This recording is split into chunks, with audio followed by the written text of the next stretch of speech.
Nessa aula, pessoal, a gente vai falar sobre o governo Vargas e a política de substituição de importações. Você já deve ter ouvido falar em Getúlio Vargas. Agora, quem foi Getúlio Vargas e quais foram seus ideais? Getúlio Vargas ele governou o Brasil entre 1930 até 1945. Ele tomou posse com a Revolução de 1930 e, o seu governo foi caracterizado pelo aspecto modernizador. E ele foi eleito como presidente por meio de um golpe militar. E quais eram os ideais de Vargas?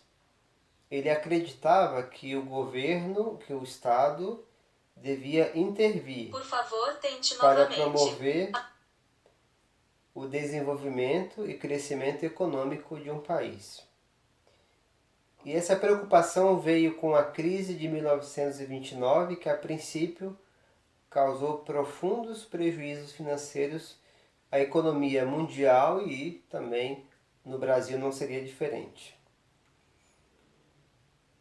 Mas diferente de Vargas, o capitalismo mundial ele pregava um liberalismo econômico.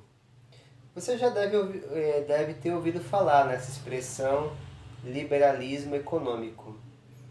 O que seria o liberalismo econômico? Já dá uma ideia de liberal. É a ideologia em que empresas e indivíduos atuam de modo à parte do Estado, tomando suas próprias decisões de mercado sem a intervenção do governo. Vargas achava que esse modelo foi responsável pela crise mundial da Bolsa de Valores de Nova York em 1929. Então o que é que ele achava? Então, como estadista, ele achava que o Estado devia intervir mais, que o Estado deveria controlar mais. Com base nisso, entre 1930 a 1956, houve então a criação de indústrias estatais, ou seja, indústrias que pertencem à União e os Estados. Nós podemos até citar alguns exemplos dessas indústrias que foram criadas durante o governo Vargas e também durante os governos que sucedeu o governo Vargas. Por exemplo, a Companhia Vale do Rio Doce, que foi uma das importantes indústrias que se destacaram na extração de minerais. A Petrobras, que se destaca na extração de petróleo, a gente conhece muito bem, até hoje ela é uma empresa estatal. A CSN, que é a Companhia Siderúrgica Nacional, que é petroquímica. A Fábrica Nacional de Motores, FNM, que além de caminhões e automóvel, fabricava máquinas e motores. E a Companhia Hidrelétrica do São Francisco, CHESF, que foi usada para a produção de energia hidrelétrica. Então, investir em uma indústria própria trouxe um custo muito elevado para o país. Mas veja que, na teoria, essas indústrias teriam vantagens, teriam certas vantagens para o país. Por quê? Porque iria fornecer preços mais baratos para a indústria privada e também o comércio. E também a captação de recursos para apoiar programas sociais. Então, o objetivo do governo Vargas era estimular a produção industrial e diminuir a compra de produtos importados, ou seja, os produtos que eram comprados de fora. Então ele prezava mais que a indústria nacional produzisse mais, vendesse mais para fora, do que o comércio ou a própria indústria nacional comprar de fora. Então, para frear as compras de produtos importados, o governo Vargas tomou algumas medidas. Quais foram essas medidas? primeiro, desvalorizar o réis, que até 1942 era a moeda nacional.